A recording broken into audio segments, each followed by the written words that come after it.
Écoute et parole. Pour écouter, méditer et échanger autour des textes liturgiques du dimanche et des jours de grandes assemblées ecclésiales. Écoute et parole. Pour garder le contact avec la parole de Dieu, où que l'on soit et quoi que l'on fasse. Présenté et réalisé par le Père Kwadou Ledoux.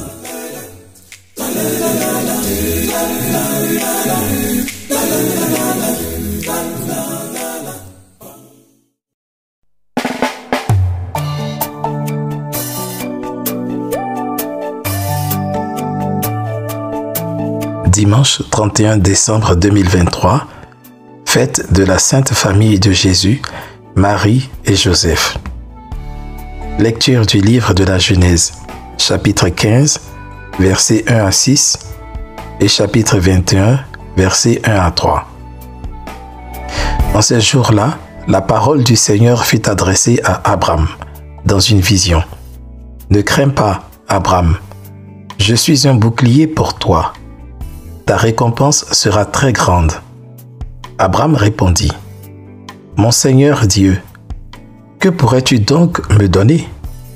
Je m'en vais sans enfant, et l'héritier de ma maison, c'est Eliezer de Damas. » Abraham dit encore, « Tu ne m'as pas donné de descendance, et c'est un de mes serviteurs qui sera mon héritier. » Alors cette parole du Seigneur fut adressée à Abraham. « Ce n'est pas lui qui sera ton héritier, mais quelqu'un de ton sang. » Puis il le fit sortir et lui dit, « Regarde le ciel et compte les étoiles, si tu le peux. » Et il déclara, « Telle sera ta descendance. » Abraham eut foi dans le Seigneur, et le Seigneur estima qu'il était juste.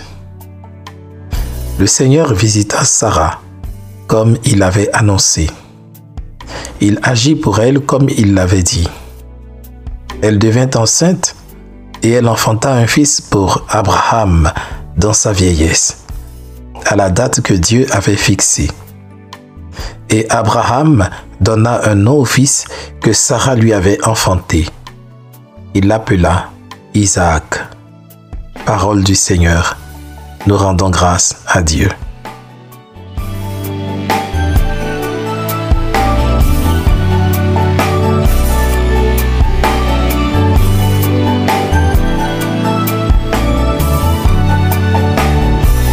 Psaume 104. Le Seigneur, c'est lui notre Dieu.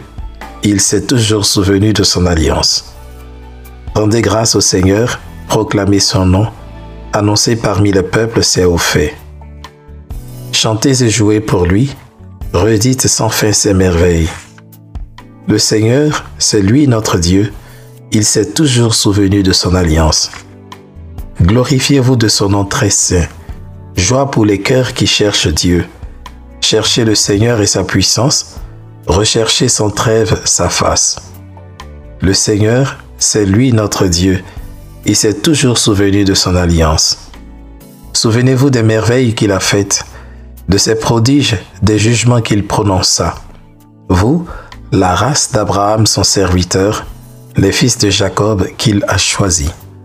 Le Seigneur, c'est lui notre Dieu, il s'est toujours souvenu de son alliance. Il s'est toujours souvenu de son alliance, parole édictée pour 1000 générations, promesse faite à Abraham, garantie par serment à Isaac. Le Seigneur, c'est lui notre Dieu, il s'est toujours souvenu de son alliance.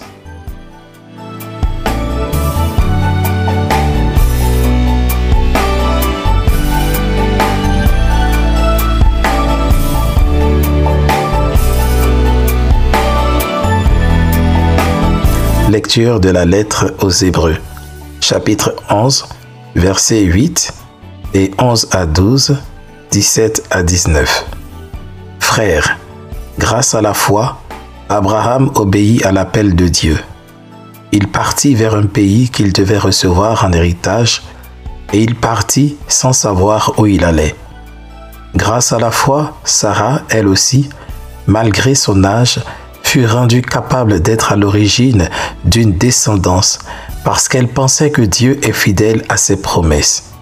C'est pourquoi, d'un seul homme, déjà marqué par la mort, a pu naître une descendance aussi nombreuse que les étoiles du ciel et que le sable au bord de la mer, une multitude innombrable. Grâce à la foi, quand il fut soumis à l'épreuve, Abraham offrit Isaac en sacrifice. Et il offrait le fils unique, alors qu'il avait reçu les promesses et entendu cette parole. C'est par Isaac qu'une descendance portera ton nom. Il pensait en effet que Dieu est capable même de ressusciter les morts. C'est pourquoi son fils lui fut rendu. Il y a là une préfiguration.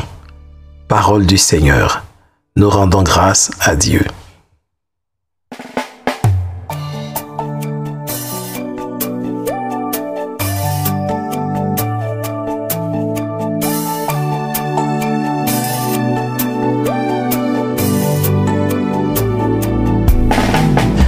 Évangile de Jésus-Christ selon saint Luc, chapitre 2, versets 22 à 40. Quand fut accompli le temps prescrit par la loi de Moïse pour la purification, les parents de Jésus l'amenèrent à Jérusalem pour le présenter au Seigneur. Selon ce qui est écrit dans la loi, tout premier-né de sexe masculin sera consacré au Seigneur. Il venait aussi offrir le sacrifice prescrit par la loi du Seigneur, un couple de tourterelles ou 2 petites colombes. Or, il y avait à Jérusalem un homme appelé Siméon. C'était un homme juste et religieux qui attendait la consolation d'Israël, et l'Esprit Saint était sur lui. Il avait reçu de l'Esprit Saint l'annonce qu'il ne verrait pas la mort avant d'avoir vu le Christ, le Messie du Seigneur. Sous l'action de l'Esprit, Siméon vint au temple. Au moment où les parents présentaient l'enfant Jésus pour se conformer au rite de la loi qui le concernait, Siméon reçut l'enfant dans ses bras et il bénit Dieu en disant « Maintenant, ô Maître souverain, tu peux laisser ton serviteur s'en aller en paix selon ta parole, car mes yeux ont vu le salut que tu préparais à la face des peuples, lumière qui se révèle aux nations et donne gloire à ton peuple Israël. » Le père et la mère de l'enfant s'étonnaient de ce qui était dit de lui. Siméon les bénit, puis il dit à Marie sa mère, « Voici que cet enfant provoquera la chute et le relèvement de beaucoup en Israël. Il sera un signe de contradiction.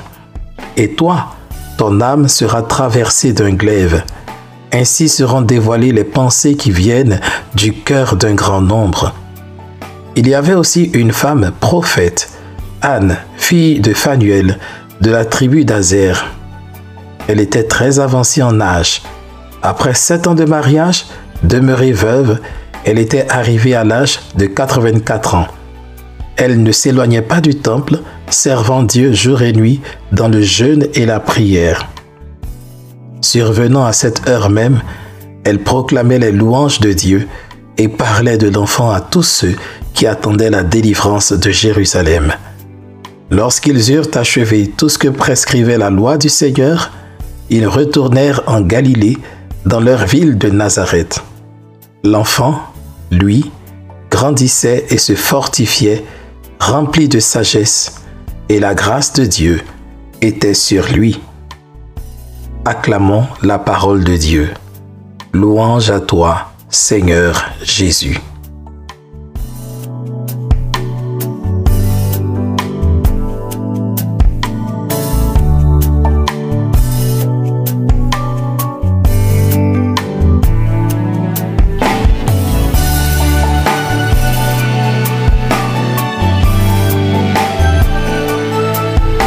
Aujourd'hui, 2 familles nous sont présentées. D'un côté, la famille d'Abraham, Sarah et Isaac, et de l'autre, la famille de Joseph, Marie et Jésus. La première chose qui frappe, c'est que ce ne sont pas des familles extraordinaires. Bien au contraire.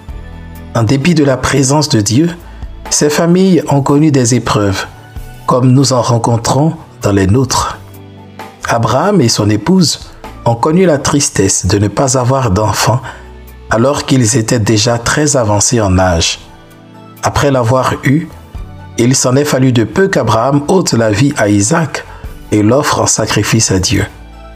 De l'autre côté, il y a Joseph, qui s'est posé beaucoup de questions lorsqu'il a appris que Marie, sa promise, était enceinte. Il n'était pas loin de rompre. Dans l'évangile d'aujourd'hui, voici qu'on leur annonce le destin, pour le moins inquiétant, de leur enfant. Quel parent pourrait ne pas être troublé? L'idée qu'on se fait parfois d'une famille sainte, c'est d'abord une famille qui correspond au modèle idéal et classique de la famille. Une telle compréhension est réductrice et détachée de la réalité. On pense ensuite qu'une famille sainte ne connaît pas de problème, mais non. Les familles d'Abraham et de Joseph nous montrent le contraire. On pense enfin que dans une famille sainte, tout le monde est parfait. Regardons simplement notre famille Église. Elle est sainte, mais essentiellement composée de pécheurs. Ce qui fait sa sainteté, c'est qu'elle est sans cesse sanctifiée par Dieu. Elle se dispose à accueillir la grâce de Dieu.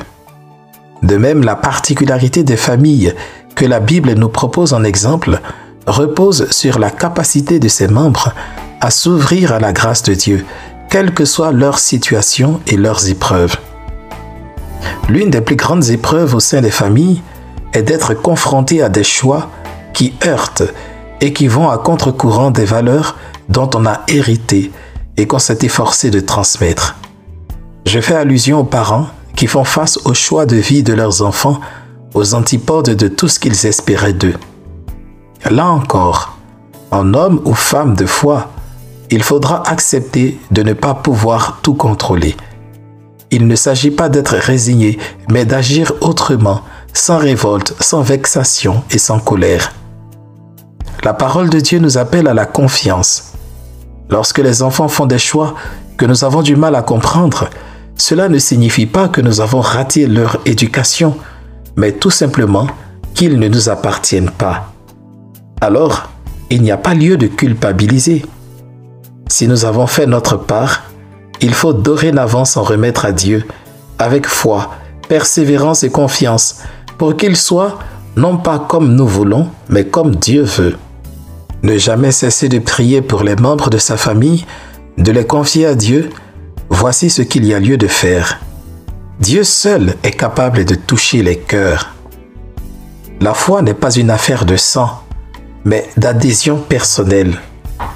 La foi ne se transmet pas comme on lègue son héritage. Rappelons-nous que si nous sommes descendants d'Abraham, ce n'est pas dans la chair, mais parce que nous cherchons comme lui à accomplir la volonté de Dieu.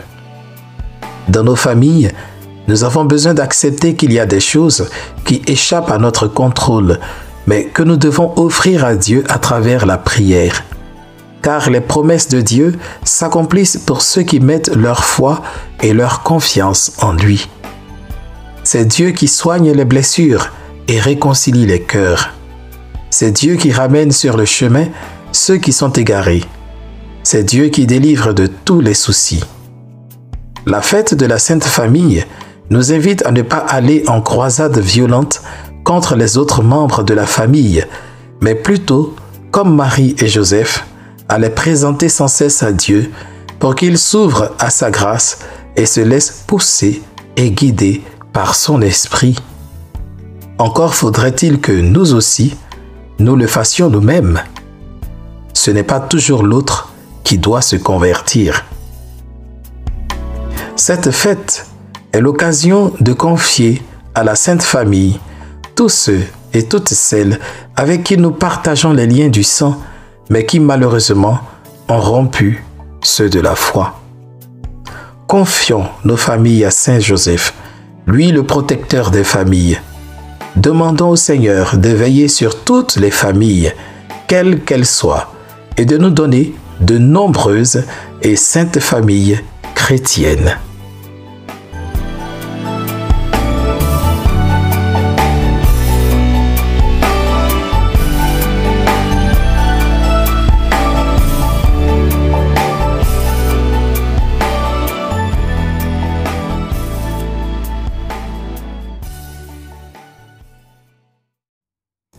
Écoute et parole vous a été présenté par le Père Kwadou Ledoux. Si la parole de Dieu de ce jour vous a touché d'une façon particulière, N'hésitez pas à en faire l'écho à tous ceux et celles qui suivent ce podcast dans les commentaires. Pour suivre les prochaines publications, abonnez-vous au podcast ou rendez-vous sur le site www.père-quadou-ledou.net. Une dernière chose, n'oubliez pas de partager ce podcast autour de vous pour que la parole de Dieu retentisse jusqu'aux confins de ce monde. Car la foi naît de ce qu'on entend.